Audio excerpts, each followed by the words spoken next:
Coach's Corner with Coach Heck and the infamous Coach Patrick King. You're stuck with me, man. I'm stuck. You are stuck with me. I ain't going anywhere.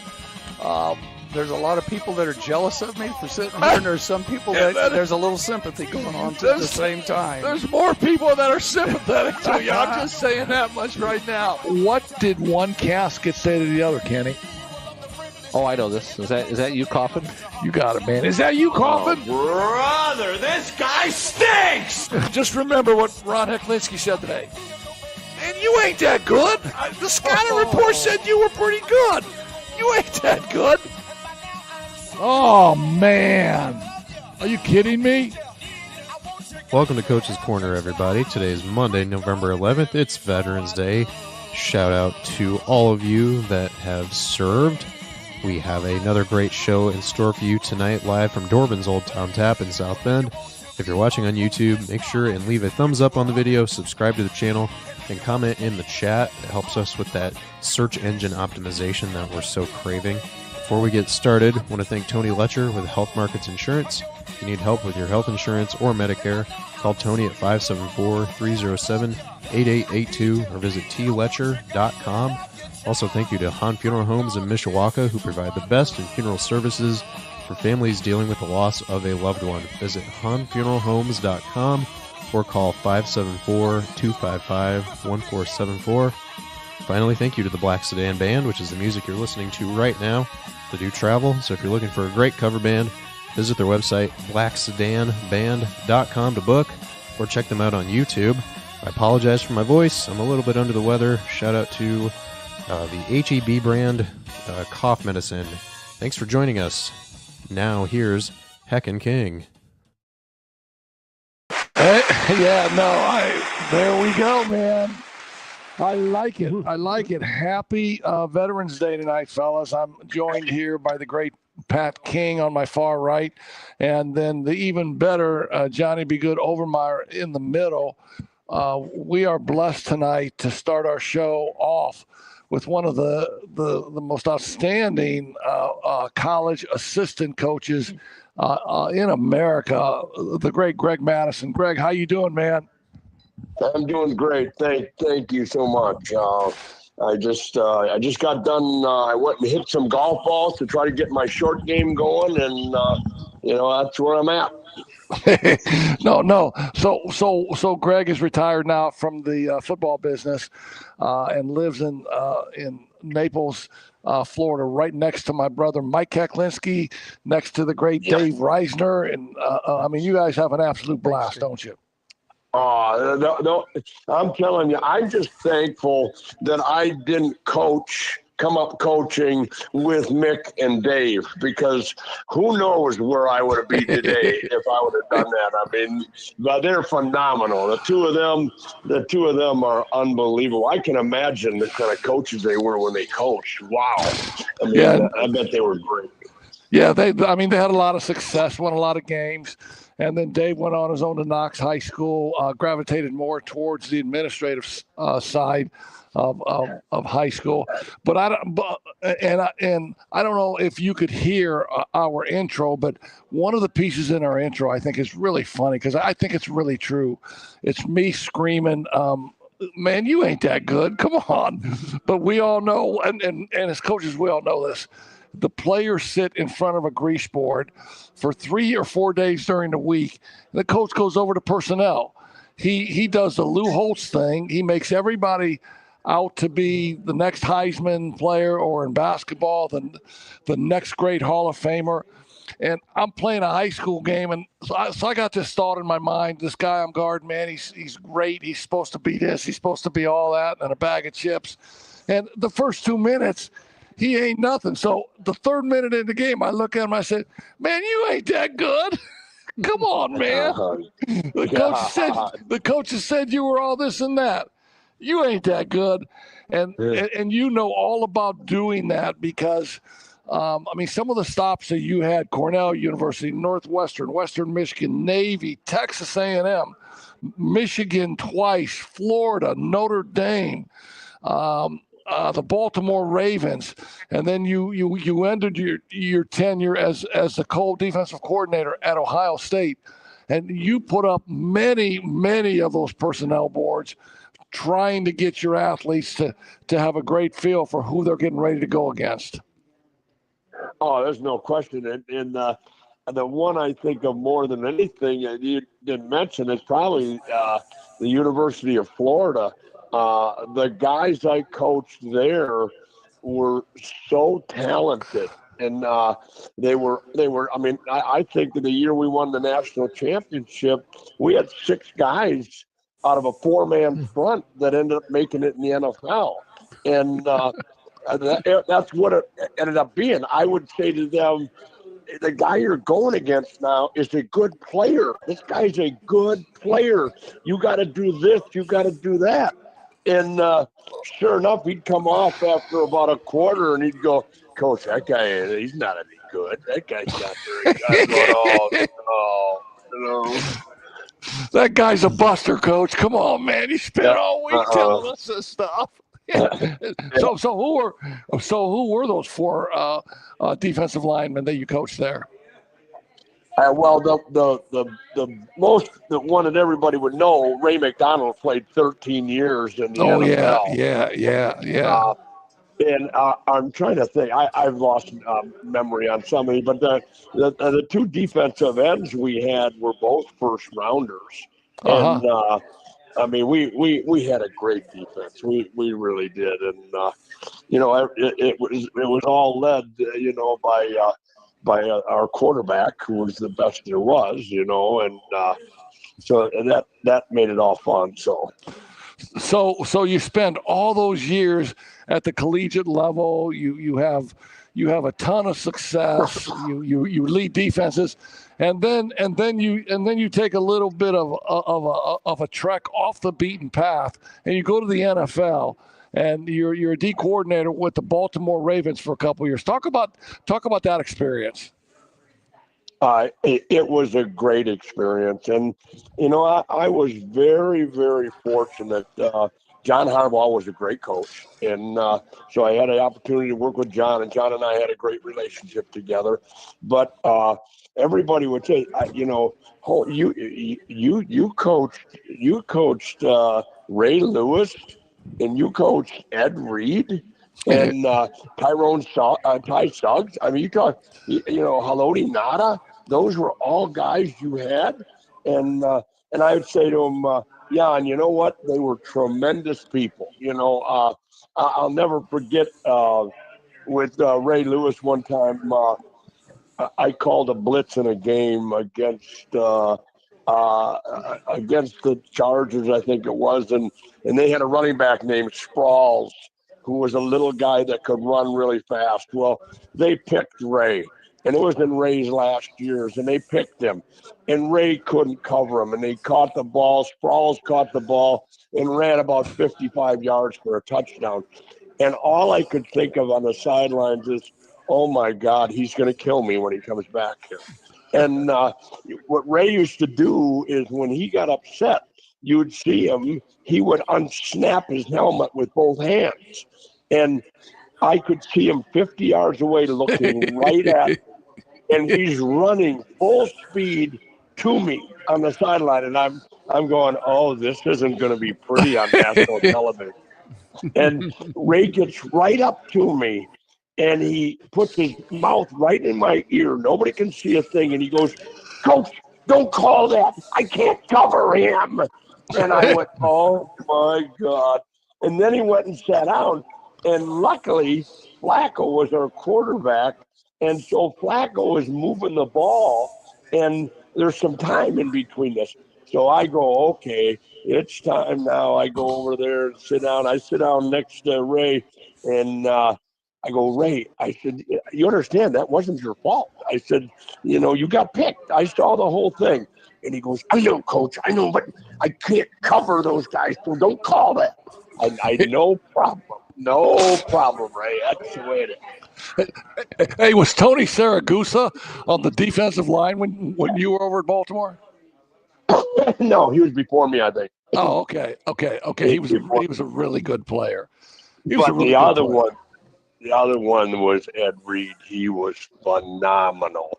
And like you keep saying, I remember standing in the team meeting, defensive meeting, and I'm talking to the guys, and my whole thing always in coaching is we'll never give up big plays. You cannot give up a big play. I said that'll kill your defense. So we hadn't given any up, but I was watching our defensive secondary and some of the things they were doing, and I thought, that's kind of risky. You know, they look like they're playing man-free cover one, and all of a sudden they would be lined up in cover two, and then they would roll back to cover one, and I'm going, oh boy. So I'm talking to the guys, and I said, guys, we got to be really careful now on what we're doing. We have to be really sharp. I said, because we're not gonna be a defense that gives up big plays. And everybody moved on. We moved on to putting in a couple new defenses and all that. So the meeting got over with, and we're walking out the hall, and I'm walking out to go to my meeting room, and there's Ed Reed. And Ed goes, Coach, can I talk to you a second? And I went, sure, no problem. And he goes, hey, Coach, your talk today with us, are you telling me you don't want any interceptions? And I went, oh God, no, I'm not, Ed, I'm not. And then he goes, okay, I just wanted to make sure, because I do that to make sure they think it's cover two, and then I go to cover one. I go, I'm with you, Ed, no problem, buddy. We had a number of things like that. Yeah, those guys were definitely all pros, and they made your job easier because they understood. They understood the game. They understood everything you were saying, and then they were good enough to ad lib on their own because they had been in the league so long. Oh, and the thing that you would have loved players today to have had the opportunity to see it, the way they studied the game was like no coach even studies it. I mean, they like Ray Lewis had a TV set, it's his biggest TV set probably in the world, and he sat down in his basement and watched film for hours and hours. I mean, he would truly know what play was coming before it came, and he would be yelling at a defensive lineman, telling him, it's coming right here, it's coming right here. And if the guy didn't make the play, he would get upset. And I mean, he was just such a great student of the game.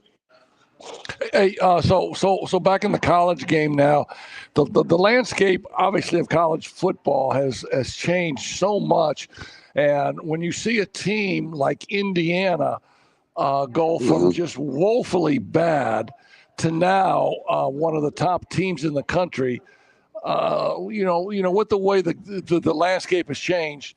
I mean, I don't see that as that big of a deal because of NIL, because of bringing players in, and it can change that fast. Do you agree with that?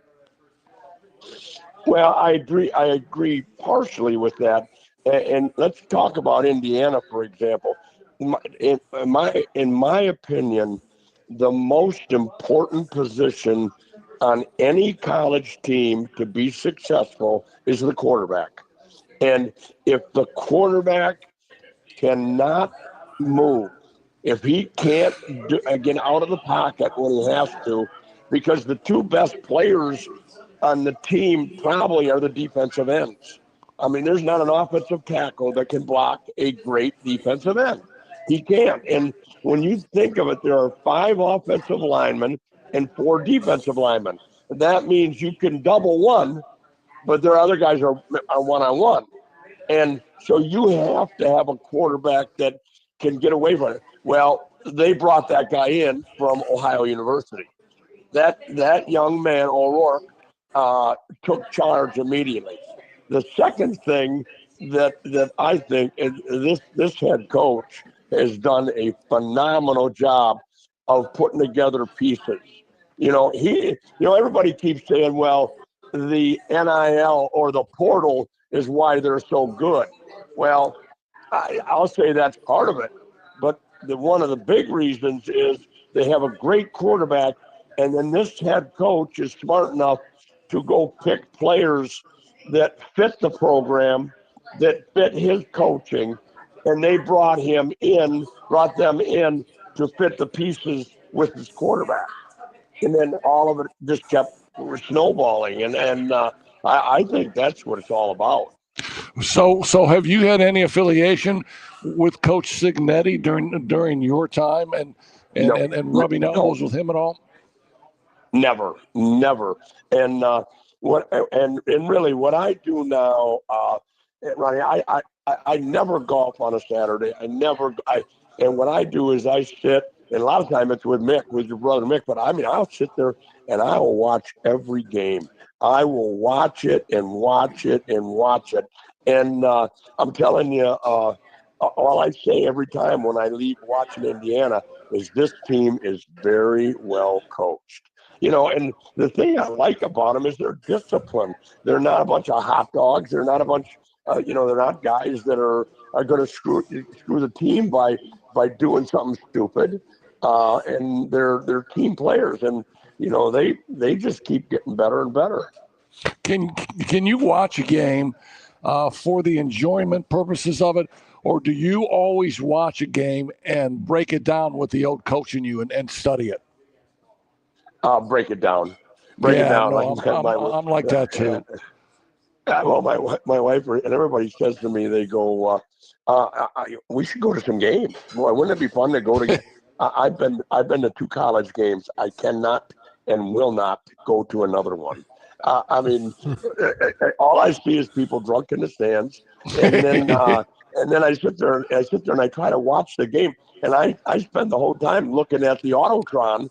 It's like my laptop, and I mean, I said I can do that sitting at home.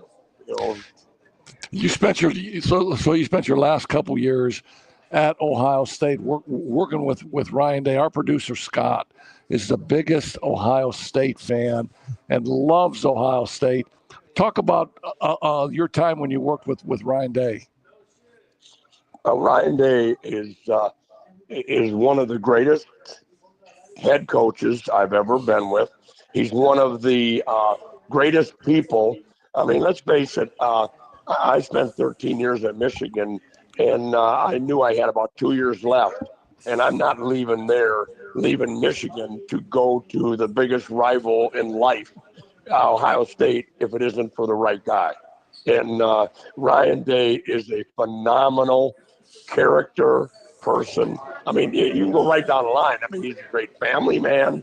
I mean, the players, everything he does is for the players. Everything he does is for the football program to be successful. And what I'm waiting to see this year, and I really believe it is this year, all these guys that have been saying, well, Ryan Day can't win the big game. Ryan Day's lost 7 football games, hasn't he? I think that's what it's been. 7 total or whatever, 8. Give me a break. How many guys have lost that few a game? And so now let's see. We're going to find out. We're going to find out this year. And I think he's tremendous. He's 62-9. Okay, yeah. 9. He's got 9 losses. Yeah, that's 9 pretty losses. good. And let's check out. Let's check out all of us 10 years from now. The coaches and find out what their records are. Yeah. So when you were there, you had an opportunity to rub elbows with the great Justin Fields. So what did you think about him? I loved him. I absolutely loved him. The other thing that you find out about Ohio State, there aren't many players there that you didn't say, boy, these are great people. And I'd say that about Michigan, too. I'd say that about Notre Dame also. I mean, I've been fortunate to be at some great places. But it's something about the Ohio State people at the very end. Maybe it was because I knew it was the very end. The players were all business-like. The players reminded me of the NFL more than anything. And, Fields, I'm not going to say much right now, but I'm sitting there watching, wait and see on that move.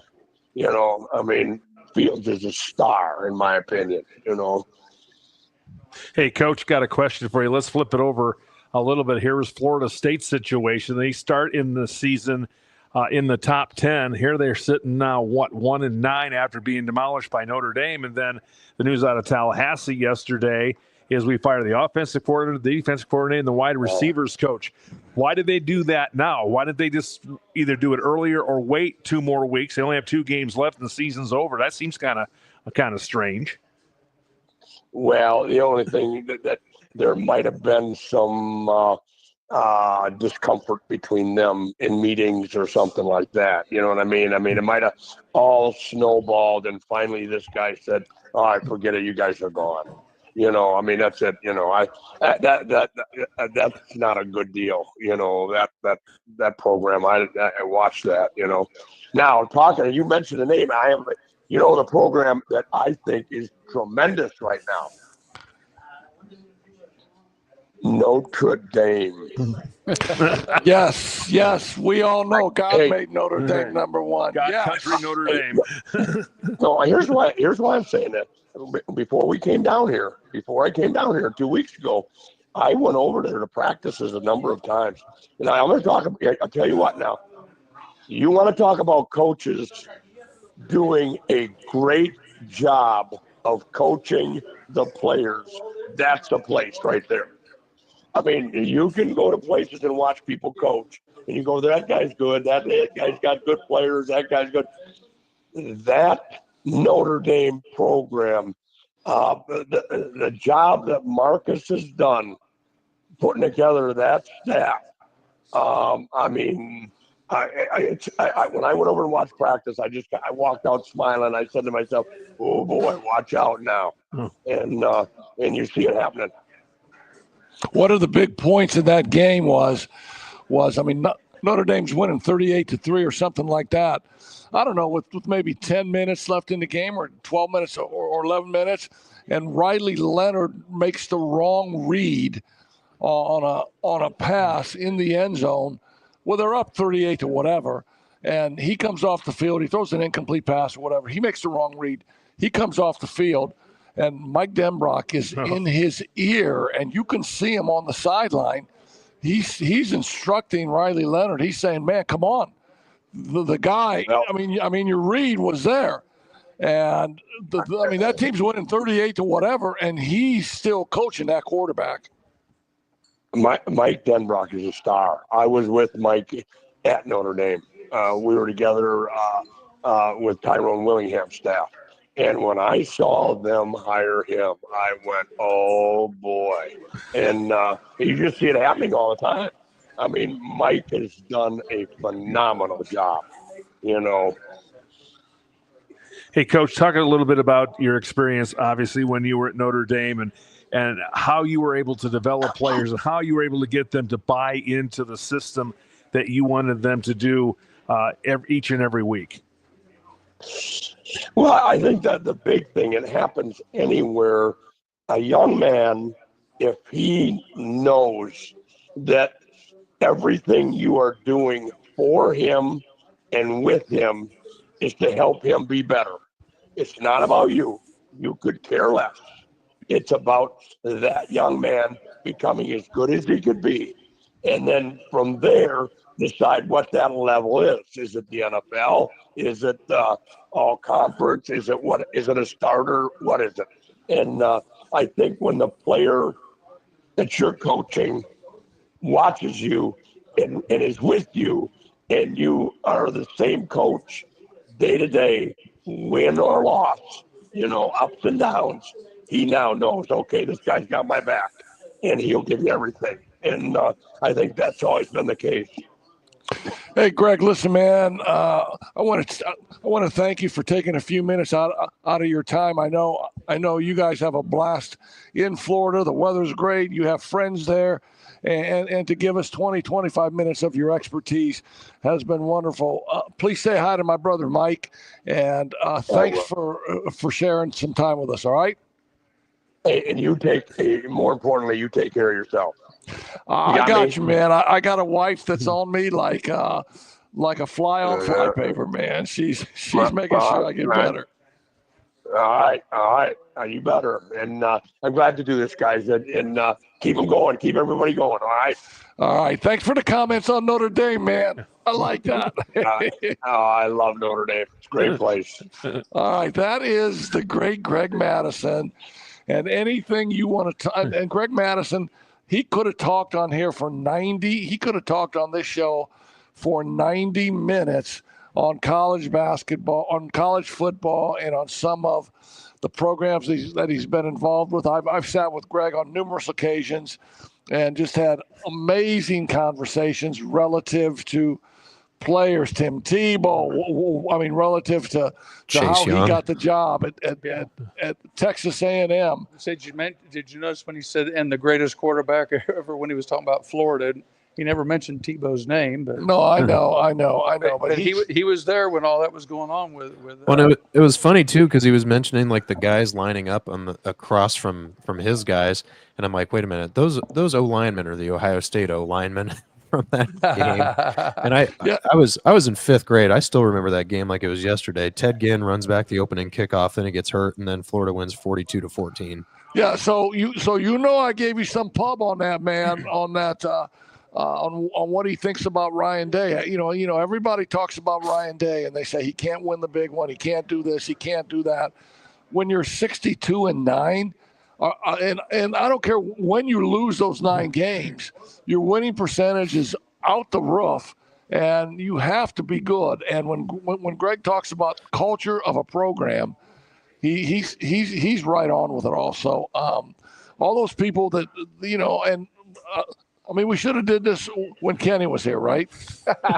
Because he's an Ohio State hater. But I'm so happy we were able to get Greg, and he was able to talk some college football with us. Scott, my whole thing with Ryan Day, I've never been on the fire Ryan Day train because he does a phenomenal job recruiting, and I think it's just those within the margin type deals of getting beat, like Clemson in 2019. You get the short end of the stick on a bad targeting call, and 2020 you come up against Devontae Smith, and nobody was beating Alabama that year, and then 21, 22, 23 you get beat by the Fighting Connor Stallions. Is I don't know. I've never been on the fire Ryan Day train. I think if they're gonna get it done, I think this would be the year to do it. Yeah, hey, and we'd be remiss before we take a break here. We would certainly be remiss if we didn't talk about what a special day today is, Veterans Day. And I know we all, my father and his twin brother were in the Navy and gave years of their lives to the Navy. My wife's father, Sig Wolz, I believe, was also in the Navy. And I know you guys have relations that served in the wars back there, right, Pat? Right. Big Pat was in Korea, or actually ended up in Berlin during the Korean conflict. So, my dad was in Europe during that time, during the peacekeeping time, really after the Korean Wars. Like he's there from maybe 52 to 55, I think. John, you have anybody? Yeah, my dad served on the USS Roosevelt out in the Pacific Ocean during World War II. My uncle was a medic on one of the ships out in World War II. My uncle Ted served in the Army, and my father-in-law Carl was also in World War II. So I have a lot of relatives that served, and my stepbrother Bob is a retired United States Marine colonel. Wow. And a step-nephew who retired as a lieutenant. Yeah, he was a full bird. The story on him real quick was interesting. He was getting ready to retire. He put his 20 years in and was a lieutenant colonel, but the Marine Corps really liked the work that he was doing, so they came to him and said, hey, we want you to come back. He said, I'll do it on one drill. You make me a full colonel. You make me a full bird, and I'll do it. And they did it. He worked 5 more years in the Marine Corps as a full bird, and then retired, and then got a job with his engineering degree from Purdue. Worked as a civilian rep for the Marine Corps with a engineering company across the street from the base. He's now fully retired, but he served as well as did my stepnephew in the Marine Corps. So. Those are good stories, aren't they? They're great stories. I love hearing those stories. My dad, real quick story, was one Thanksgiving when they were out in the ocean, they had, they always had sea rations, so they didn't get to eat real well. Well, one day, all of a sudden, here comes this big supply helicopter full of turkey and all this kind of stuff. And the thing, what's this all about? President Roosevelt actually flew out on Thanksgiving Day and had dinner with the sailors on the USS Roosevelt. My dad said that was the best meal he had when he served in World War II, was Thanksgiving Day, having a Thanksgiving Day meal with President Roosevelt. I still have the menu of that in my memories of my dad, and I have that as well. That's good stuff. It's great stuff. That's amazing. And then you talk about some of our ex-athletes that served during wartime, and really two come to mind for me. Ted Williams comes to mind for me, as he was a pilot. He flew missions, and then he came back to be the best hitter in baseball. Mm-hmm. And then you have an NFL player that left the NFL in his prime, played for the Arizona Cardinals or the St. Louis Cardinals maybe at that time, Pat Tillman, who just was a great safety and would hit anybody, and went and served in the military and ended up losing his life. But he was at the top of his football career and said, no, I'm going to leave and I'm going to serve my country, and ended up losing his life. But you talk about some athletes that we know. Sure. I mean, do any come to mind? The first two we mentioned earlier, Roger Staubach would be one, and played for the Cowboys, and was in the Naval Academy, and David Robinson in the NBA. Figure he's a 7-footer in the Navy, and then ends up playing in the NBA. So those are the two that come to my mind right off. They had to change the rules for him, because originally the Naval Academy's maximum height was like 6'6". Yeah, they had a height limit. He ended up being 7'1" while he was there, and they were like, okay, well, I guess you're already here. Yeah, because when he arrived, he wasn't 7'1". Oh. That's why he was a 5'2" point guard. That's what I was going to say. That's why Navy never has any good basketball teams, because they don't have any bigs. And they couldn't put him in a plane. He was too big to fly in a plane. That's right. He couldn't fit in a submarine. Do you know Ty Cobb served in World War I? Really? Yeah, I read that yesterday. I did not know that, but back in World War I, World War II, all those, those athletes weren't exempt. And they all did their tour of duty. Now Muhammad Ali, he chose not to fight, but or not to go to the war. Correct? Right. Yep. Elvis did. Yeah. Late 50s. Yeah. No, he did. He did. Elvis did. Hey, Scott, why don't you take us out to break here, and then we're going to have the great Chris Potts on board. We're going to talk some specific IU football. We got into a little bit of it with Greg. But Potsy will tell us a little bit about IU and where they are and what he thinks is going to happen. Medicare plans can be confusing, but they don't have to be. I'm Tony Letcher, licensed insurance agent. I can help you compare your options because I'm appointed with many nationally recognized carriers. With my help, you can find the coverage that fits your needs and budget. I don't want you to be my client today. I want you to be my client forever. Call Tony Ledger today to schedule your free consultation or visit tledger.com. Facing the loss of a loved one can be overwhelming, filled with questions and stress. Hahn Funeral Homes in Mishawaka is here to provide compassionate support during these challenging times. With a deep commitment to the families they assist, Hahn Funeral Homes aims to deliver exceptional care and service. Their dedicated team of experienced funeral directors and staff is ready to guide and support you through every aspect of funeral planning. Located at 505 West 8th Street in downtown Mishawaka, Hahn Funeral Homes invites you to reach out at 574-255-1474 or visit their office for personalized assistance. Hahn Funeral Home, a family serving families. Looking to get your driver's license and hit the road with confidence? Choose Frick's Driving School, Northern Indiana's top-rated driving school. At Frick's, they offer expert instruction for anyone aged 16 and up, tailored to help you master the skills you need for a lifetime of safe driving. Their experienced instructors ensure you're well prepared for both the written and behind-the-wheels tests, and one of those instructors is our very own Coach King. Located on Addison Road in Mishawaka, they provide flexible scheduling and personalized lessons to fit your needs. Plus, they offer the state driving test in-house for just $65, making the process even more convenient. Call them today, 574-256-0650, or visit fricksdrivered.com to learn more. We need to get some comments. Hey, welcome back to Coach's Corner. It's Monday, November 11th, which means it's Veterans Day. Again, shout out to everybody listening that has served. And And Curtis I work. want to. What was I going to say?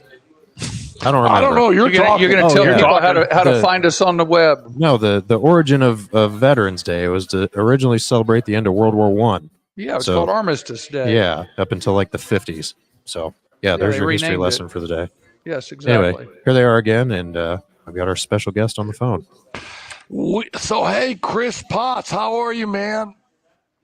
Hey, I'm doing great. How about yourself, Coach?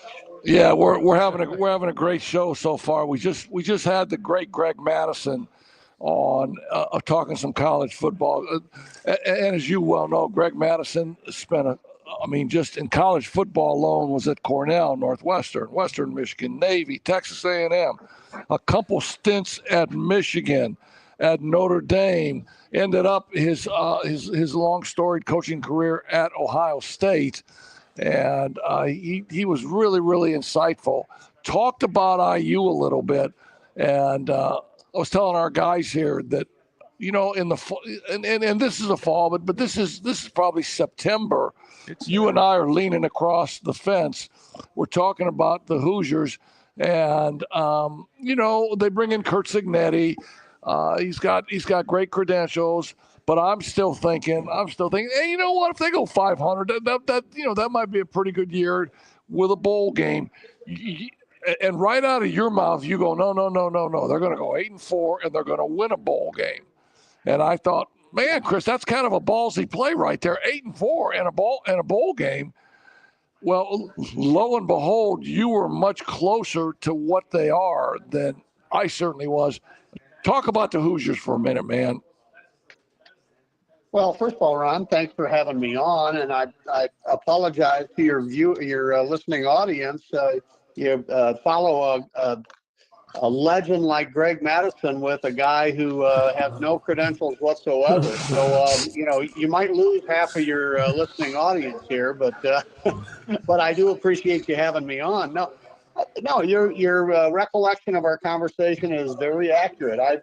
I felt like Signetti was a huge upgrade for Indiana. He's a systems coach, and that's exactly what a team like Indiana needed. And I don't think that there was anybody who thought that they'd be as successful as they've proven to be thus far. But, we're real excited. All the Indiana fans have gotten behind it. I think you probably noticed that the last 3 home games have been sellouts. And the one remaining home game against Purdue will be a sellout also. So that's what the athletic director was looking for when he brought Signetti in. He finally gets some revenues from the football program. So when he brought Kurt Signetti in, was there and I don't know if you were privy to it. Obviously the common fan like myself and John and Pat here probably were not.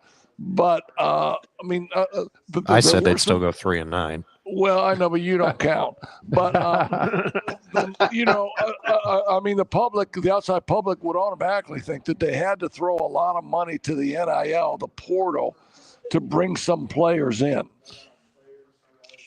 Yeah, no doubt about it. They weren't competitive. And as you know, Ron, you and I have spoken about it many times. This is a brave new world that we're looking at in college sports now. It's getting more and more like the pro template that we've gotten used to with free agency and with paying people, and the highest bidder usually wins. And Indiana simply didn't have the resources to compete. You stop and think about the former alignment in the Big Ten when in the East Division. You have powerhouses like Ohio State and Michigan and Penn State, and to a lesser extent, Michigan State. Indiana couldn't compete with any of those on an economic or financial basis. But their athletic director, Scott Dolson, has made some very clever moves. He's a highly intelligent guy, and he brought in a couple of big boosters, and he had a meeting, and they contributed a significant amount of money to NIL. And as a result, they were able to, to pick up some of these players that they desperately needed. And as you may know, they're working right now new contract for Signetti and for his offensive and defensive coordinators. Yeah, so when you're talking about bringing a coaching staff in, you're talking about bringing the head coach in. I think one of the most underlooked areas are if the head coach can bring his guys that he's worked with, and if he can pay those guys what they want to pay them, because then as he brings his guys in, then it doesn't he doesn't have to spend time coaching coaches. His guys know his program, and I think that was huge when he was able to do that, and then pay them highly competitive salaries.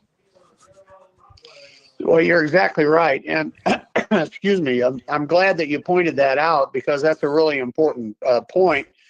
Having your offensive coordinator Shanahan and their defensive coordinator Haynes come over with you, they already know what to expect. They already know what kind of a routine that you're running, both administratively and technique and practice-wise. And so all of the time that would have been wasted teaching these coordinators what needed to be done the Signetti way, we were already in place. And so as you probably know, the only main coach that was retained from the previous administration was Bob Bosted, the offensive line coach who Indiana got from Wisconsin. And, you know, Wisconsin always has that really, really good running attack. Yeah, Wisconsin also turns out offensive linemen like nothing. So when you watch the NFL draft in April and you see the linemen coming out and their home state is Wisconsin, you know they're going to be good. Yeah, that's exactly right. And one of Indiana's offensive linemen is actually a transfer from Wisconsin who came over shortly after Bob Bosted was signed.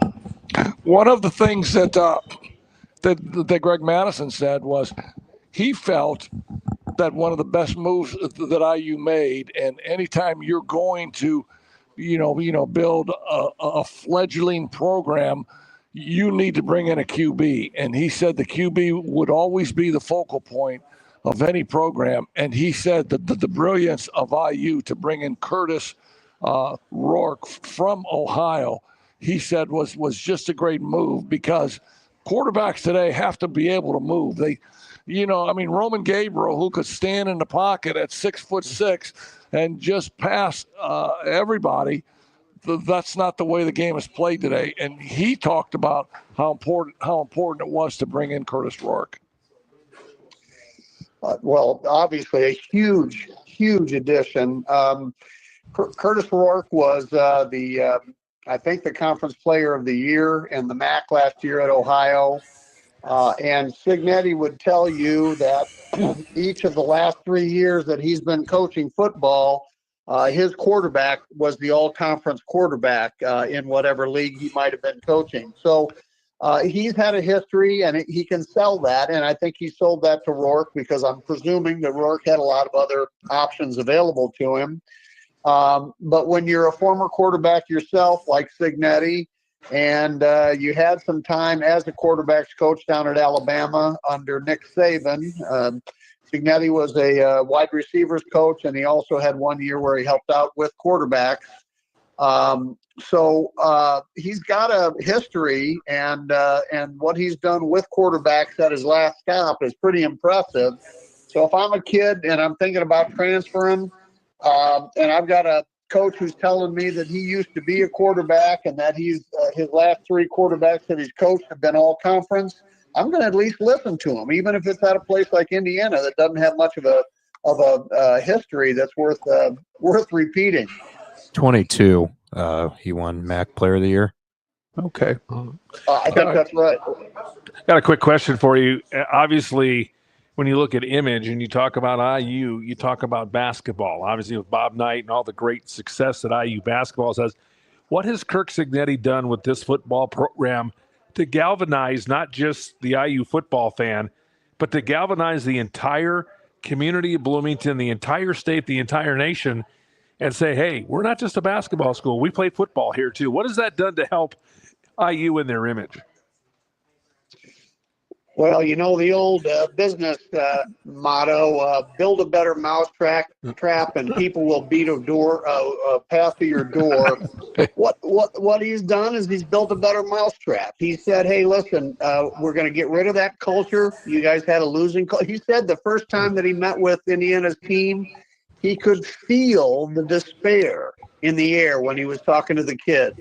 And so when Indiana had 40 kids transfer out, Signetti was probably patting him on the butt and saying, "Hey, have a good time at your next stop," because he didn't want kids who didn't believe they couldn't win and win right away. So the answer to your question is he's turned it around by developing a new culture and telling anybody who wants to believe in the old paradigm that's a waste of time, and that's not somebody he wants on his team.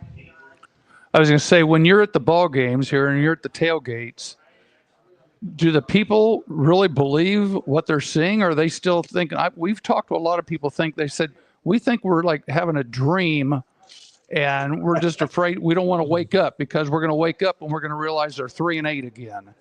Have the people at the tailgates? Are they buying into this? Or are they still waiting for that crash and burn to happen? Well, I think there's an element of truth in both of the things that you said. There's a whole lot of fans. The whole idea behind being a fan is it's short for fanatic. And if you're a fan, you want to believe. And you want to believe that your team is great. And you want to believe that your team is going to win the next game. And you want to believe that your team is going to find its way to a great bowl game. And the other side of that coin is true also, though. I mean, there are a whole lot of, Indiana's had decades stacked on decades of disappointment in football. And so, yeah, they're waiting for the other there's a whole lot of people who are waiting for the other shoe to drop. And, they thought maybe it was going to happen against Nebraska, and Indiana just walloped Nebraska 56-7. And then they thought, well, man, it's probably going to happen up at Michigan State, and they went down 10-0 in the first quarter. But with Signetti and his culture, they came back and they scored the next 47 points. And listen, even last weekend against a team that has a whole lot of kids that are going to be playing in the NFL in the next couple of years, Indiana had a terrible second half offensively, but the defense rose up and they found a way to win. So he's changing that culture, and he's making more believers with each week that goes by. Yeah, I thought that game last weekend was a huge game for Indiana because it allowed them to play in maybe a one-possession game late in the game. And IU had to make some critical first downs, where in some of their other games now, those games have been over when those critical stages came. So to be able to make those plays in a critical time of the game, I thought was huge for IU. You bet. I mean, you can't forge steel unless you have a really hot crucible, right? Yes. And so this team hadn't faced any real adversity all year, unless you want to argue that the first quarter of the Michigan State game was adversity. You're right. This was a game where the offense was not clicking at all in the second half. Michigan had figured out how to put pressure on Rourke, and the kids didn't have enough time to get out onto their route. And so somebody else had to step up. The defense played superbly down the stretch, and special teams came up with a good punt return. So you're exactly right.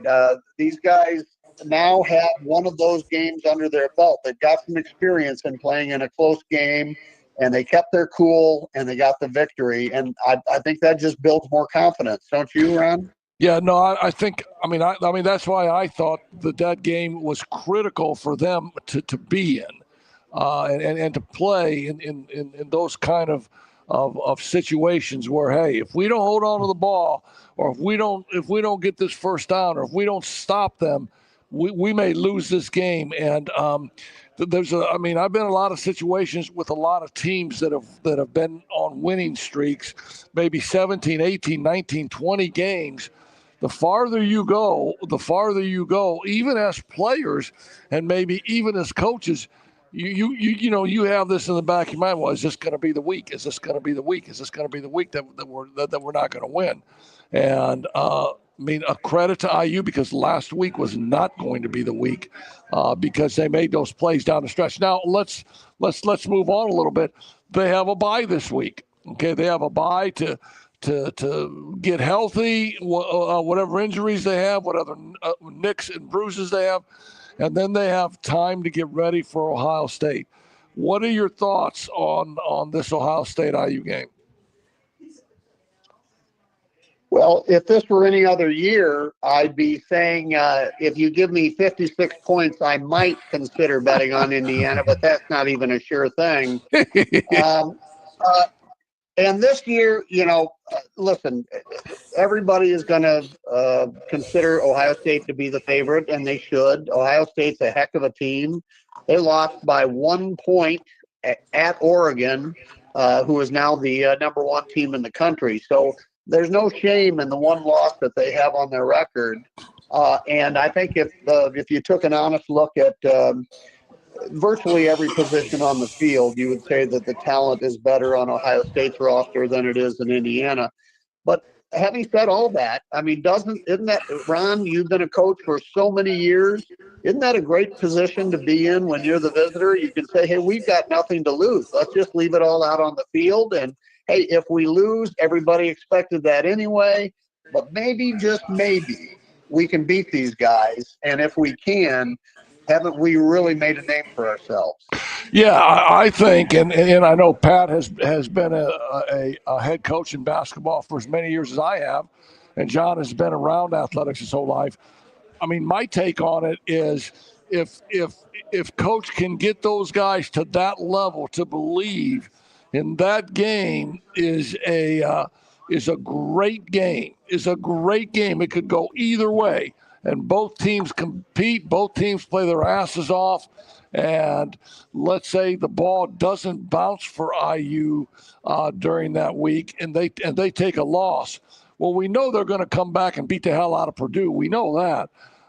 And then you got an 11-1 IU team that's played Ohio State really, really well. I mean, my thoughts would be 100% that they should be in the college football playoffs. Wouldn't you think that way? I would like to think that way. You're talking to an Indiana fan. We're used to a disappointment in November. But yeah, you'd think so. And listen, one of the crazy things about this, of course, I don't want Indiana to lose to Ohio State, but let's say they do.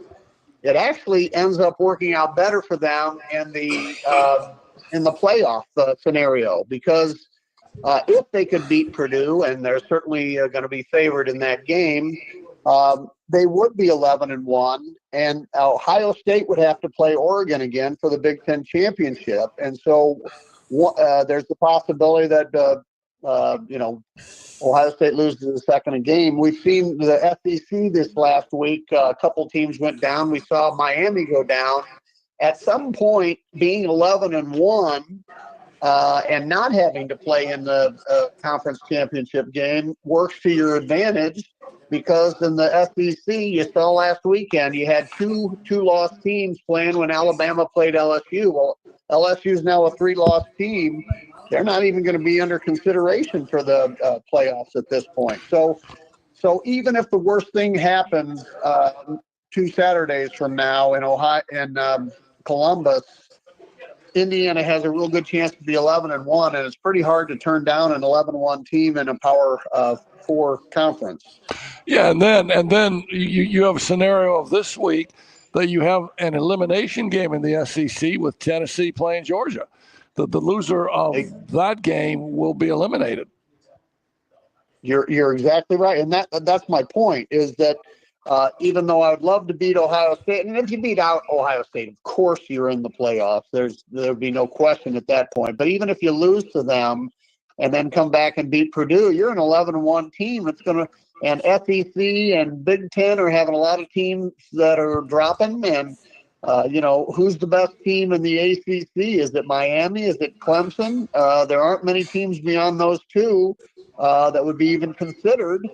So you have a real good chance of making it just because of the attrition that is occurring elsewhere in college football. All right, Chris, your last thoughts, because I know that every IU fan would think this way because it's just been a marvelous fall. It's been a great time to be in Bloomington. Like you said, the revenues, the sellouts, and then setting up with a great winter ahead with all of the thoughts about IU basketball. Then the fandom has to think this way when it's done and when football's completely over with. Do we have enough? Whether it's going to be money, do we have enough clout? Do we have enough of the right people that we can keep Coach Signetti here for a significant amount of time? Well, that's a great way to finish this conversation. I don't know. I mean, I know they're trying. As you know, I'm friends with the athletic director and at IU, and I know that they are working very hard on making a substantial offer to Coach Signetti and to his two coordinators. Now, you're exactly right. Florida State's having a terrible year. Did they come knocking with a boatload of cash and telling them that the weather's a heck of a lot better in Florida than Indiana? Does Michigan, after having a so-and-so year, do they start looking another direction with another boatload of money?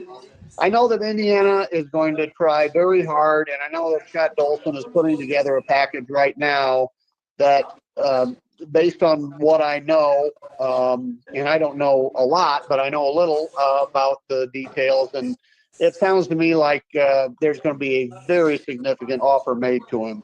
And if he decides he doesn't like Bloomington and somebody offers him a stupid amount of money, then he may very well be off to another school next year. Hey, I've got one last quick question. Are you going to the game in Columbus? No, I'm not. I'd love to, but I was going to say, what would happen if one of your buddies walked up and said, "Hey, somebody just canceled. I got an extra ticket. Meet me in Indianapolis, and you got a trip over to Columbus. Would you go?" Absolutely. I mean, just checking. This is history, guys. Just checking. Just checking. I saw a statistic that said, we're 10-0, and we're the first Big Ten team in the state of Indiana to ever be 10-0 in a regular season. So Purdue, they had one season where they were 10-0, but that was after not 10-0, where they won 10 games, but that was after they won a bowl game. So for regular season, this is uncharted territory. And heck yes, if I had a chance to go see that game, I would go. Good for you. Hey, listen, Chris, man, we really appreciate you coming on and spending a few minutes with us. Your knowledge of IU football was outstanding. And although Greg Madison had some stuff on you from the coaching pedigree, you did not come in second fiddle to him when it comes to knowledge of IU football, man. You were awesome. And I will take the time to thank you for being on and sharing some of that with us tonight. Well, thank you, Ron. And listen, you're going to be an ambassador someplace because you're great with platitudes, my friend. All right, that is the great Chris Potts. Lives next door to me. Just a wonderful human being. Him and his wife Sherry, just wonderful, beautiful people. We are going to take a break. Scotty's going to take us out. Then we're going to come back with a plethora. Yes, I did use the word plethora. Where did you learn? Did you look that one up today? I looked that up today. But I bet you can't spell it. Plethora, plethora. Doesn't matter. And then we're going to come back. We have high school to chat it up about. We have a couple of things. We're going to have the great Monica Hecklinski. I'm staring at the mic and the headset right in front of me. When we come back, the great Monica Hecklinski will give us 3 or 4 minutes. All right, Scott. Finding private health insurance can be stressful. What if it didn't have to be? I'm Tony Letcher, licensed insurance agent. I prefer to personally meet with my clients so I can get a better understanding of your needs and budget. I can even review your current coverage. I don't want you to be my client today. I want you to be my client forever. Call Tony Ledger today to schedule your free consultation or visit tledger.com. Facing the loss of a loved one can be overwhelming, filled with questions and stress. Han Funeral Homes in Mishawaka is here to provide compassionate support during these challenging times. With a deep commitment to the families they assist, Han Funeral Homes aims to deliver exceptional care and service. Their dedicated team of experienced funeral directors and staff is ready to guide and support you through every aspect of funeral planning. Located at 505 West 8th Street in downtown Mishawaka, Han Funeral Homes invites you to reach out at 574-255-1474 or visit their office for personalized assistance. Han Funeral Home, a family serving families.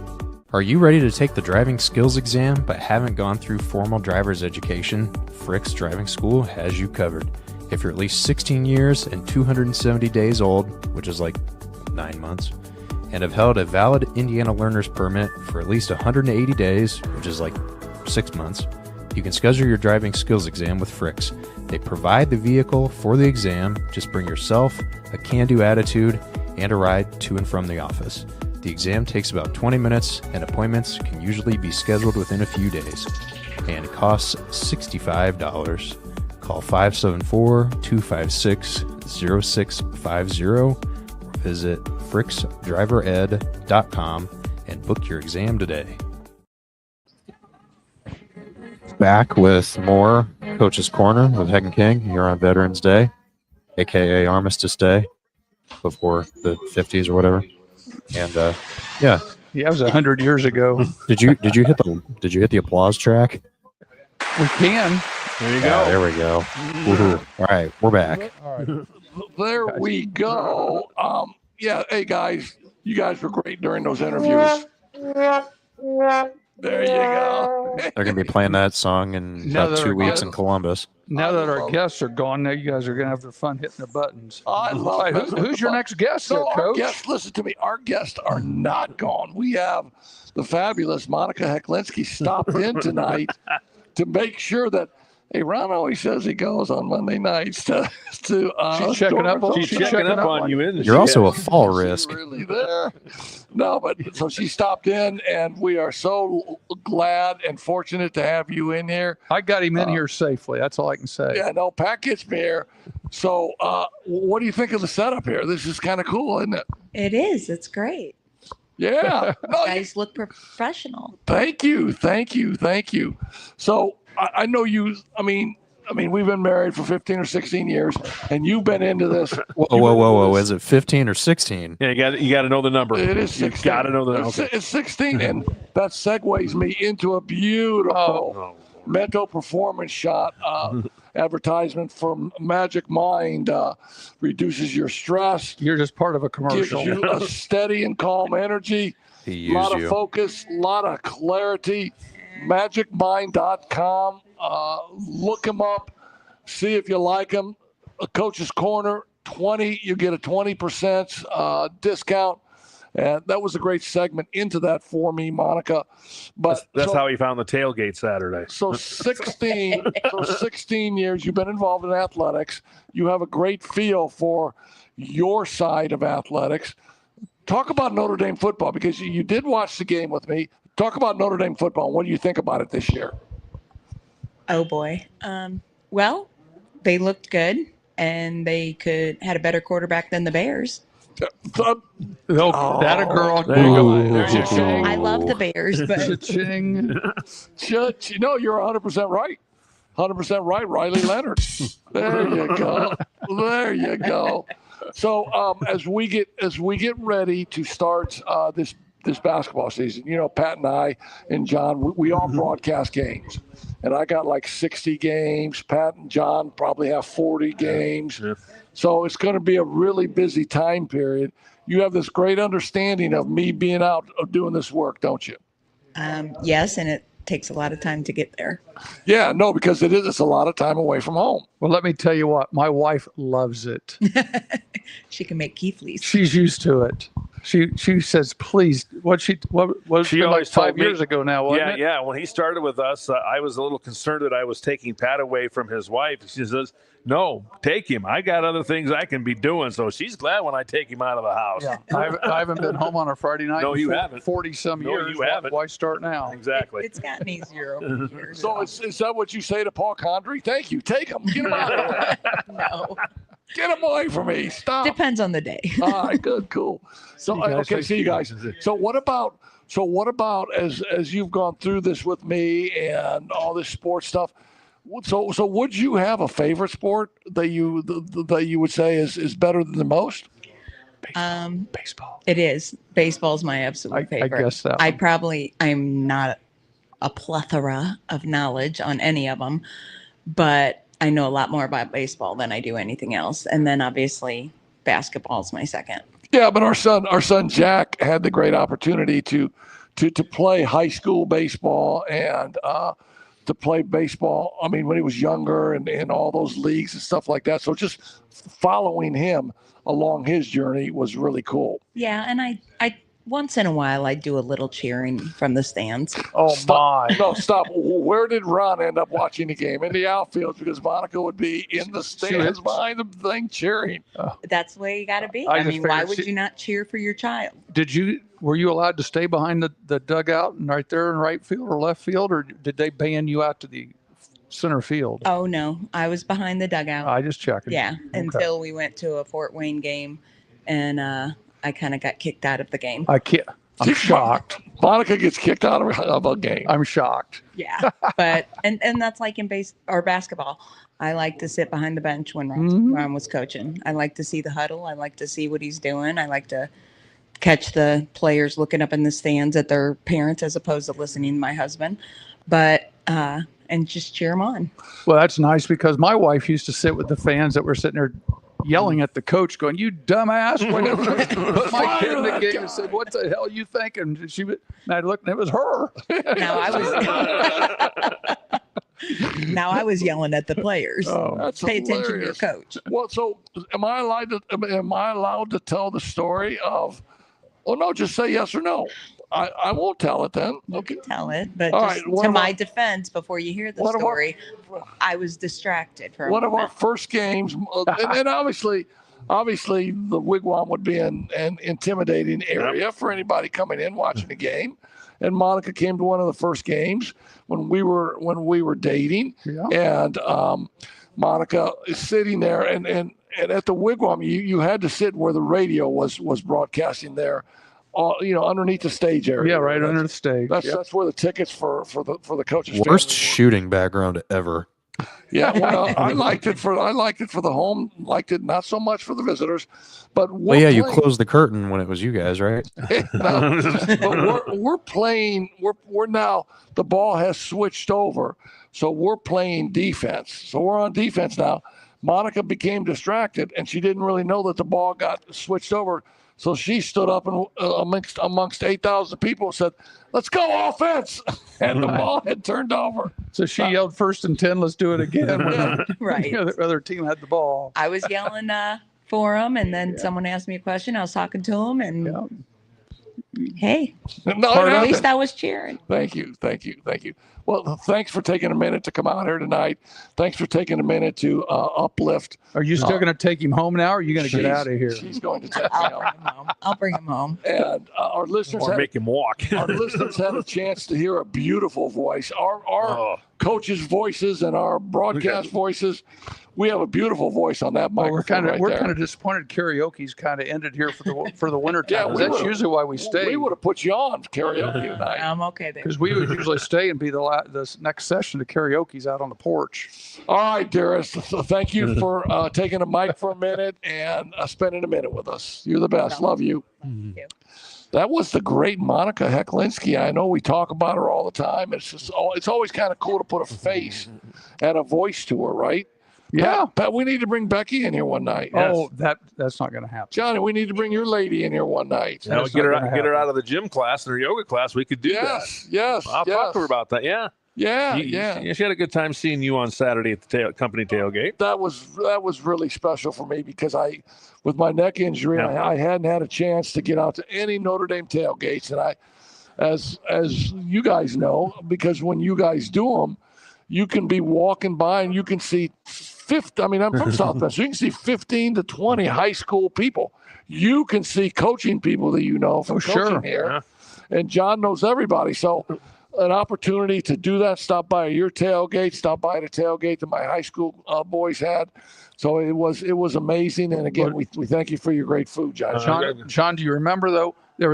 Before he got there, we saw an entourage of people go by one direction. Yes. And it was Rudy. It was Rudy. It was. The original Rudy with 3 or 4 cameras. Oh, yeah. 15, 20 minutes later, we see this another entourage, and these guys were bigger, and there's Heck right in the middle of them. Yeah, I thought, wow, Heck graduated. Yeah. He had all these people, bodyguards protecting him so nobody bump into him and take care of that. I was just disappointed it wasn't the Indiana State Police escorting him like you see the big guys and big names. Might have been some of those Secret Service people we see on TV. I just checking. Hey, we need to talk about college football. Let's do some what ifs, don't we? We do. We talked about IU. If IU goes 10-0, where do they?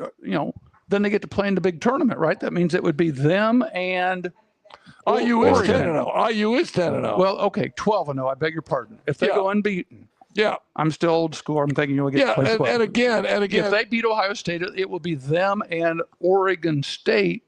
Both of them with 0 losses. Oregon, not the Beavers. I'm sorry. Thinking about Beaver, man. Stop. It's Ducks. It's Duck, not Beaver. I'm out of the picture here. I'm out of the picture. You sure you want to go to Mishawaka? I was Friday? The wrong way.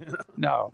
But then they again, possibility 1 loss max. 12-1 again. Yeah. 12-1 loss. If they make the Big Ten championship, they're going to the playoff. Oh, they'll be in it, and then they'll probably host. It's just a matter if they're going to be like the 2 or 3 seed, or they can be the 6 or 7 seed. I still say if they, regardless of how they end up 12-1, if they compete against Ohio State and it's somewhat of a good football game, then I think at 12-1 I would think they would probably still go in because it's one of those years where everybody's beating each other. Right.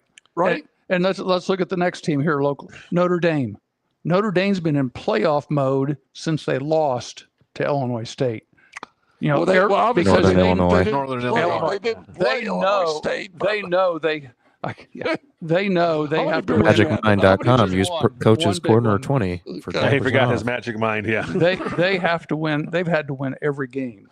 Because they know if they go 2 losses, they're out.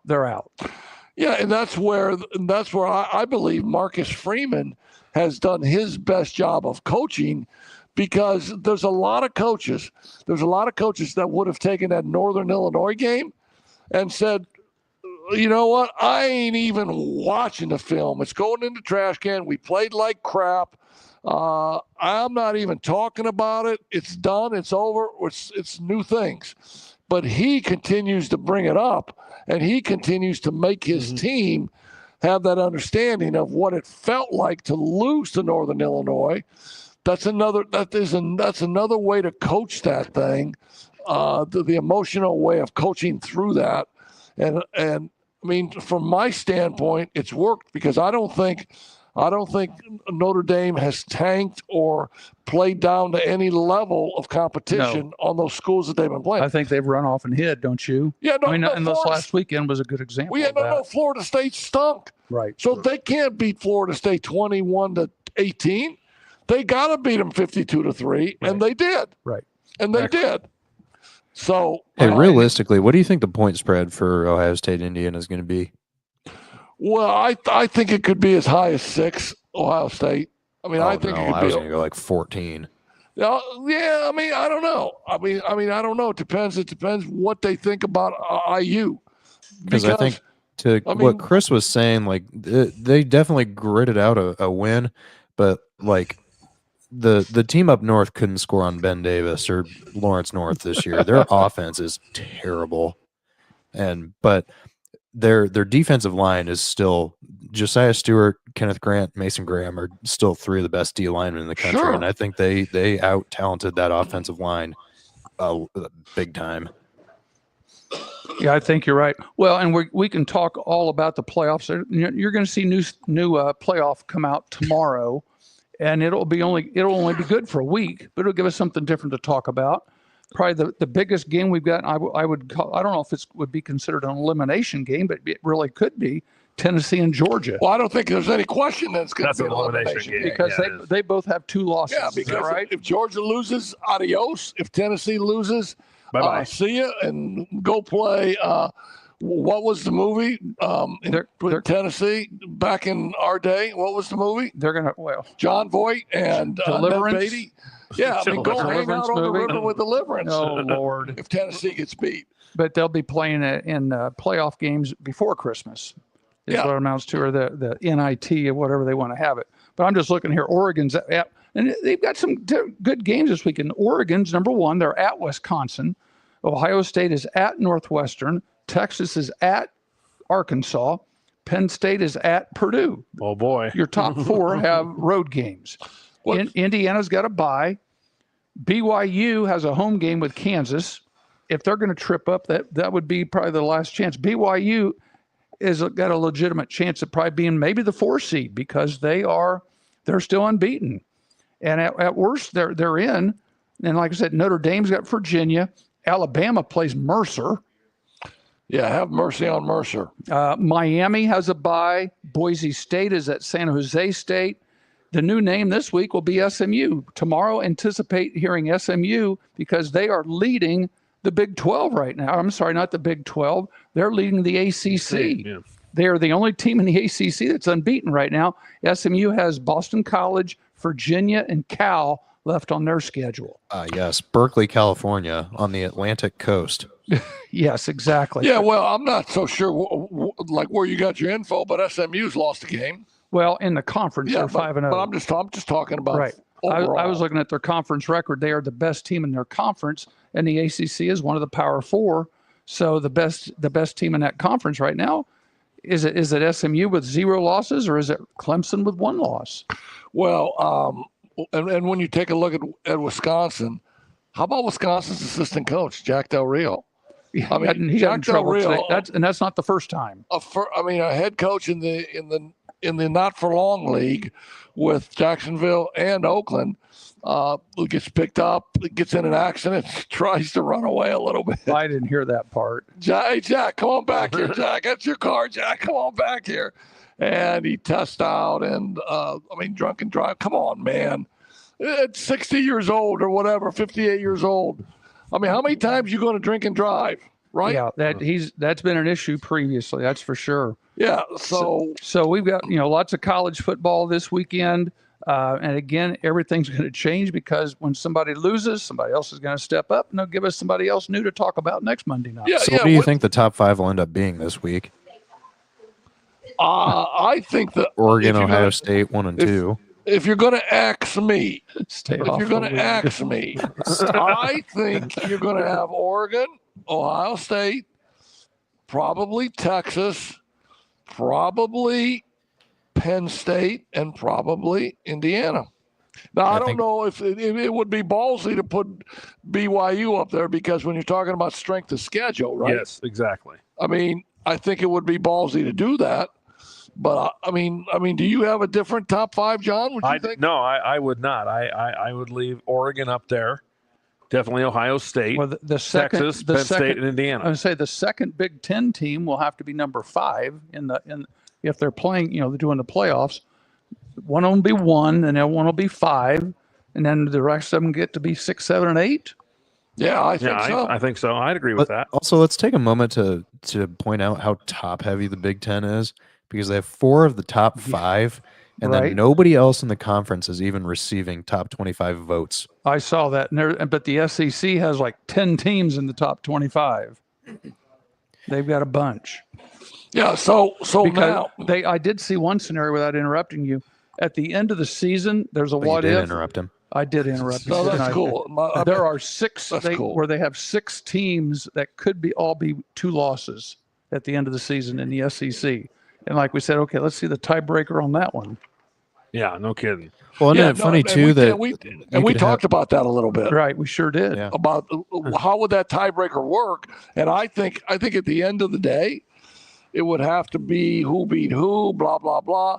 And then if it didn't shake out, then it would have to go on a point system. Right. And so when you take a look at these teams and you say, oh man, did Notre Dame run up the score? Did this team run up the score? Like my dad used to tell me all the time when I was coaching. My dad said, he said, never run up the score because that stuff will always come back to haunt you, and somebody will do it to you. Well, now I think sportsmanship is out the window, and the greatest amount of points you can get, you have to get. Yes. So I think it's that might happen. it's called style points, and that's why Notre Dame did what they did. They need the style points, as you said. You can't beat Florida State 18-3. You got to beat them 52-3 because you need style points with this committee. Well, I think that's what Indiana's having to do too. Is they're playing a bad schedule, but they're beating the brakes off of everybody. Well, but they're playing a schedule that ordinarily would have left them at 6-6 or 5-7. Exactly. I mean, they wouldn't have beaten Nebraska. They wouldn't have beaten, some of those schools, Michigan State ordinarily. Or Michigan. But I want to spend maybe a minute talking about this Notre Dame defense, guys. This Notre Dame defense is ranked number 3 in the country in scoring defense and giving up points. They're giving up 11.1 points. The only 2 schools that are better are Army and Ohio State. This Notre Dame defense is really good. Yeah, that's good stuff. It's really good because, and I believe, they got guys in the middle, Riley Mills, Howard Cross. They got the Rubio kid back from injury. But the rest of their players are athletic, sideline to sideline players. And their secondary can play man-to-man, bump and run because their interior and their defensive ends get after the quarterback so well. What's impressive is they've had to make some personnel changes in the secondary because of injuries and people that have left. Then the linebacking crew, they've got some new people in there that had to grow into those positions. Well, and what's interesting, I saw a stat today because they always release on Monday when he does his press conferences, the updated tackles. The 2 linebackers, Drake Bowen, Jack Kaiser, they're 1 and 2 in leading tackles in Notre Dame, and they're 2 Indiana kids. Oh, and those are the 2 leading tacklers. Your rover linebacker and your middle linebacker leading the team in tackles. Yeah, and Drake Bowen from Andrean and Jack Kaiser from Pioneer Seed Company. Yep. Yeah, exactly. Yeah. Speaking of Pioneer Seed Company, how about some high school football, boys? There you go. Well, you were talking about sportsmanship and running up the score. How about some girls basketball in 30 seconds? Do we even bother bringing that up? Yeah, bring it up. All right. South End Washington's girls played Gary Lighthouse the other day. And I think the state news final score was 100-0.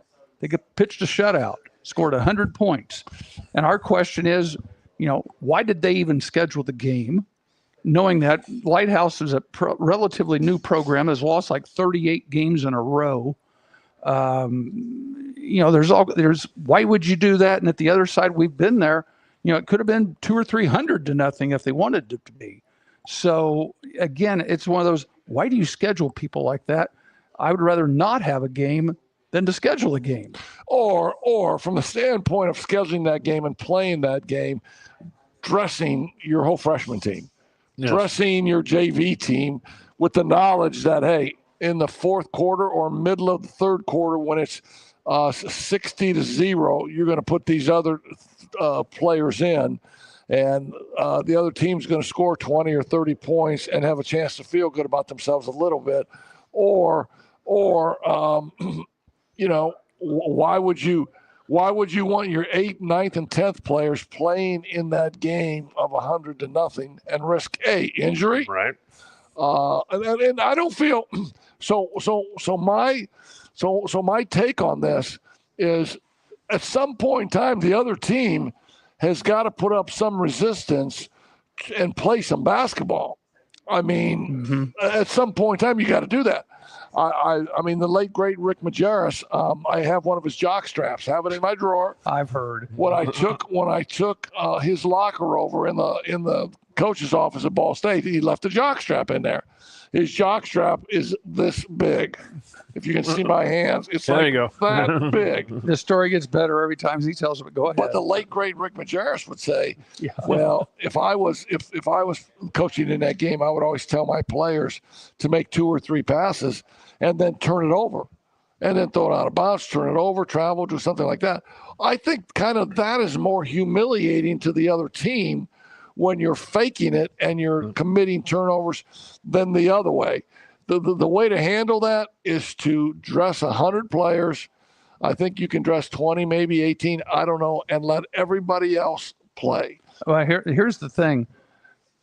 Behind the scenes, why is South Bend, Washington having trouble finding games? They've had for the last 15 years one of the best programs in the state.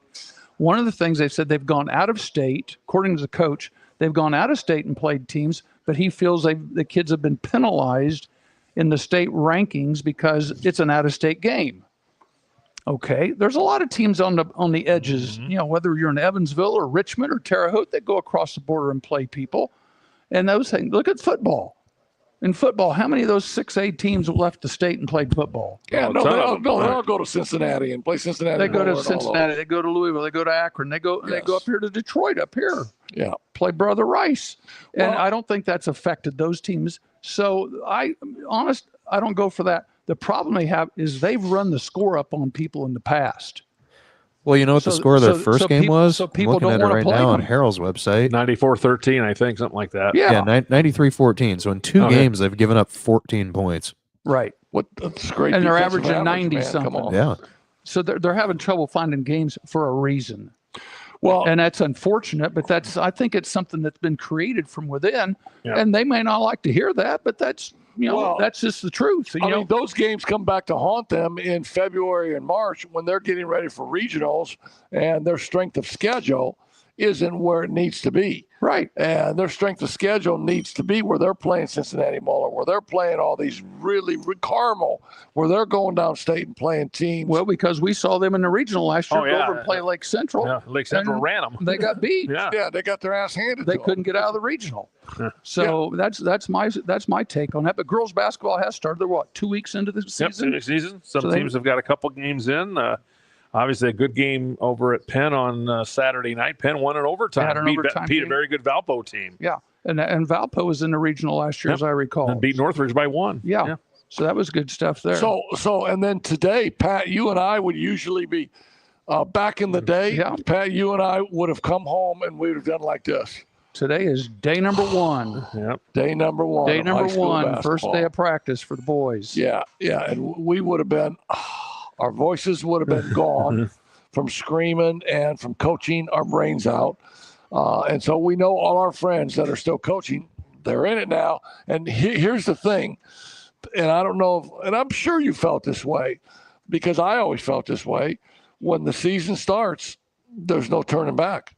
You're up in the morning, you're shaving, you're thinking about what drills you got to do for that day's practice. I agree. Your mind is never turned off, and you're always on. I agree. Yep. That's just part of it. Yep. It goes that way until middle of March. Yeah, no, 4 months. Yep. 4 months It's a later. long season. I mean, there might be a time where you got a Saturday night off and you go drink 100 beers and That's your mind's not on it. And that's when your wife doesn't even know who you are. Yeah, It's right. like that's nice that she's here tonight on the first night of practice. I love that. Yeah. High school football, boys, come on, before I get into the pathetic, awful Dear. team that is known formerly as the Chicago Bears. That's funny. Well, we just start at the top. 6A. We had a Penn ran into a buzzsaw this weekend, which we anticipated. Crown Point slapped them around pretty good, 35-0. They'll play Carroll this next week, and that's really the only area teams we had in 6A. Elkhart had lost the week before. 5A, the big game that was up here this weekend was Warsaw at Concord. Concord was ranked number 1 in 5A, and my whole thing there is don't give Bart a reason for a rematch over at Warsaw. And Concord only ran 16 total plays the whole night. Don't let Bart have a rematch. Well, yeah, because every drive is a 20-play, 8-minute drive. Exactly. Exactly. They had several 9, and they had like 2 10 plus. I think they had the ball like 40 minutes. 31-28. 31-28. It was a great game. They did have a couple upsets. Plainfield was 9-1. Decatur Central 7-2 had beat them and beat them badly, 35-7. And then the two Bloomington schools had played and had a rematch, and Bloomington South won this time. They were 6-4, and they beat 8-2 Bloomington North and beat them handily, 27-3. So some good games there. We were up here 4A. You and I saw the Hanover Central New Prairie game, and it wasn't as close as we thought it was going to be. No, it was not. They New Prairie was close till about the middle, late second quarter. Late second quarter, and all of a sudden, New Prairie third quarters ran off and hit, ended up 35-23. Mishawaka, wow, that was a great game. Mishawaka's over at Northwood. Mishawaka's down a touchdown with 4 minutes left, goes the length of the field, and does not pass with the no ball timeouts. with no timeouts, and does not pass the ball till they get inside the 20. Yeah, and then the Snyder boys do their thing. Landon, the sophomore quarterback, Coach Kinder calls a play, sends it in, and Jackson Snyder, who is Landon's older brother, senior, they get together with Backyard Football, and they talk about it themselves and said, no. Made a couple of adjustments. We're going to adjust this. Landon comes out of the backfield, circles in front. They throw him a pass. He puts his head down and just buries his way into the end zone. Now you're down a point. And there's was that the game? 11 seconds? 11 seconds. 11 seconds left in the game. They're down 1. They're down 1. And anybody who knows Keith Kinder and his mindset knew that there was no way they're going to kick the extra point. They're going to win this game right here on the next play, or they're going to lose it. And Landon Snyder got out on a quarterback boot, got to the pylon, put the ball on the pylon, hit it as he was diving, and Mishawaka gets the 2 points and comes away with the dub. They did. And then those two teams will play, New Prairie and Mishawaka, and that's where you and I will be on Friday night. What's your call on that? What's your call on that? Just right now? Right now? Yeah. Mishawaka by 7. Okay. I like the Cavemen. That's safe enough.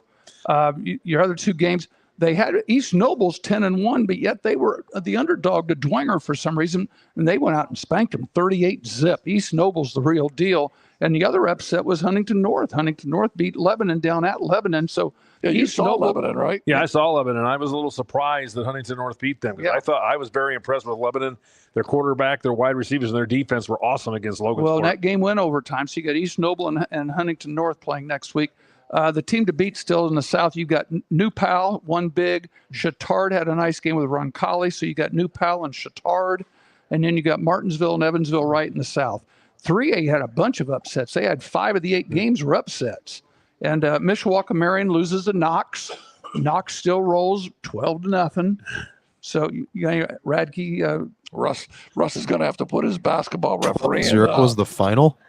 12-0. Oh. 12-0. They kick 4 field goals, or they get 2 touchdowns with no PAT? We don't have my instant guess. replay here right now. That would be my guess. Oh, sorry. You didn't get the highlights on ESPN? No, we didn't grab those. Sorry. West Noble was up here. West Noble was 10-1, but they were upset by undefeated Garrett, 21-20. A nice game there. Maconaquah wins their first sectional in a long time. They beat West Lafayette. Fort Wayne Lures, again, you got a private school beating a public school 34-28.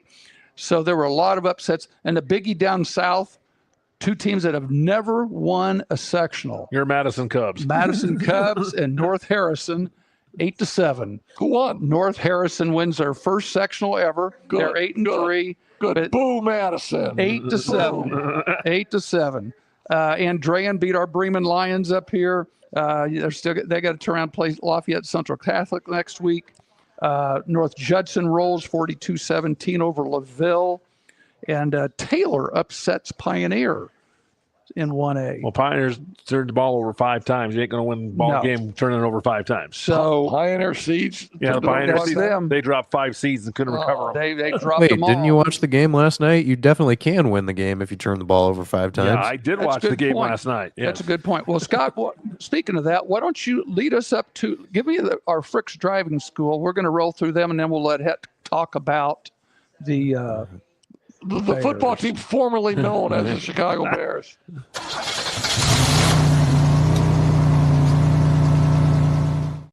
This segment is sponsored by Frick's Driving School, fricksdrivered.com, or get the phone number on the website. I don't remember it off the top of my head. Yeah, it's on the website. Now, hey, let me clarify one thing real quick before we go to football. When we do that ad, we say that you can take the driving test for $65. That's for somebody that just walks in off the street. That's never taken driver's ed or anything like that. If you run through the driver's ed program through Frick's, it's only $30. So I can get my kid back in there for you 30 get your bucks. kid back in there, you pay I'll whatever it tell him. is. Okay. And then when you're finished, when you get your 6 drives in, you get your classroom stuff, then it's only $30. I'll remind you of that. That's just a little clarification. 574-256-0650. There you go. Well, hey, road teams, high school. We've got Mishawaka. We've got Warsaw. College, Alabama wins at LSU. Yeah, and that's kind of strange to still talk about an Alabama 2-loss team as a relevant team in this. Right. And then last night, Sunday night, when I went to bed, the Lions were behind. Yeah, and Jared Goff throwing 5 picks. I thought, oh, this is not good. So I'm going to go ahead and go with the Lions right now. We'll pick the pros because I think that was a big deal last night because I even mentioned those are 2 teams that could be Super Bowl teams. Right now, if the playoffs started today, the Lions would be the number 1 seed in the NFC. That could be a Super Bowl preview game. So let me ask you this question: did you stay up and watch the whole game? I did. And you went to school this morning? Yeah, too? I did. I know. That's why I'm kind of dragging tonight. Good for you. All right, while we're at it, can I do my Stephen A. Award? Yes, Scott. This segment is sponsored by nobody. If you'd like to be a sponsor, DM me. This is our Stephen A. Smith Dumbass of the Week Award. And stay off the weed. Stay off the weed. Oh, Lord. Who is it? I'm going to pick the team that threw all the stuff on the field this week, LSU. Go Tigers. LSU fans decided they didn't like one of the calls down in the Alabama game, and they decided they were going to throw stuff on the field, much like Tennessee did a couple weeks ago. Texas. Really? And Texas, yes, it was. And so I'm going to go with the LSU fans this week. We really didn't have any.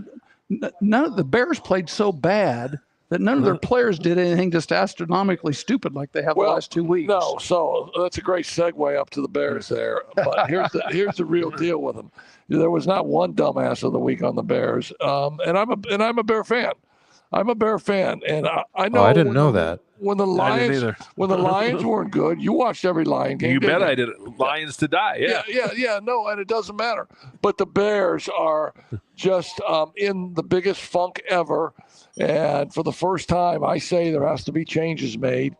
They have a rookie quarterback who I believe that they're setting back by years because they're making him afraid to throw anything close to an interception. So he doesn't know who's open and who's not open. The line is putrid. Gave up 9 sacks yesterday. Was just awful. Even my wife, who likes football but's not an aficionado of it, says the Bears stink, and I agree. I agree. The Bears stink, and there needs to be some changes. Whether it's the OC fired, whether it's the head coach fired, and I'll just say this: 2 weeks ago, when the player number 29 runs and is taunting the crowd while the play's going on, you would not have seen a player. He's still in uniform. Yeah, but you would not have seen a player from the Patriots do that because they knew that Bill Belichick, once he saw that on film, that player would be done. Dan Campbell, you would not have seen a player play for Dan Campbell would do that because even before he did it, he knew my career's over. Yeah. So what does that tell you? What does that tell you about the regime and the head coach of the Chicago Bears when that player would do that and would not fear a ramification of anything happening to him relative to you're done, buddy? But all right, well, so that's what I say. I agree. So who are the worst 3 teams? Just set those over there someplace. Thanks, Steve. Who are the worst 3 teams in the NFL right now? What, the Jets? Well, Jets? I'm thinking the smell goes right down I-65, I think. The Bears, The Bears, Colts. the Colts, and the Cowboys. Yeah, I think you're pretty close with the Jets. You're about maybe being 30 more. numbers off from the interstate coming through here. You're talking to a pilot who understands this stuff. Roll with It us, doesn't have Scotty. anything to do with it. Scotty, go with us. Just I go paid with us attention on in this. driver's ed at Frick's Driving School. Shout out to Mr. Wagner. Let's just go down I-65 from Soldier Field is what I meant. Well, no. Well, so- You'd have the Titans are terrible. They're on 65. That's a good point. That's a good Cowboys are on point. 35. Hey, that's a good time. It's a good segue into Magic Mind. Oh, boy. I'm just saying, the mental performance shot, mental clarity, I may just fade right out of the steadiness, picture. Yeah. focus. Hey, it's time to go eat. Remember, magicmind.com, Coach's Corner, 20 for a 20%. Guys, this has been a magnificent show today, John. We are so glad that you were able to join us and step in tonight.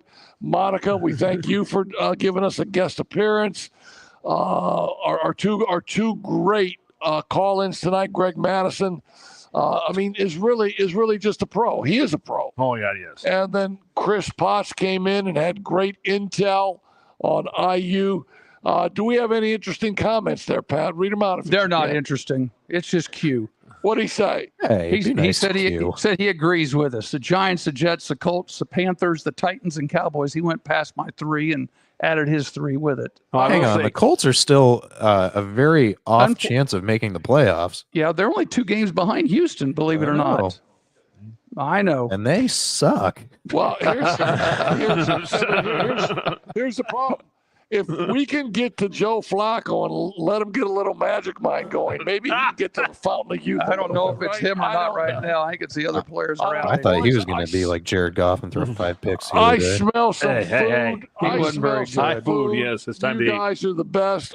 Thank you for putting up with me in this show tonight, and we look forward to next week. We'll talk college football again, high school. We will. We'll probably get some basketball coaches in here pretty soon. We'll get a basketball coach or 2 on Zoom with us, and we'll have a blast. You guys are the best. Thank you so much. Take us Hey, out, Scott. Thanks. To lead us out of here, I've got a clip of, since it's Veterans Day, a clip of my one of my good pals down in New Orleans flies the F-15. So I'll let you guys go out on that. Cool.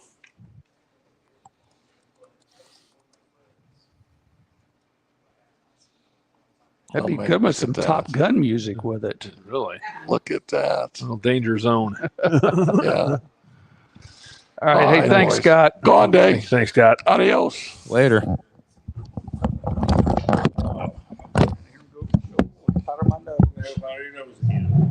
Good show.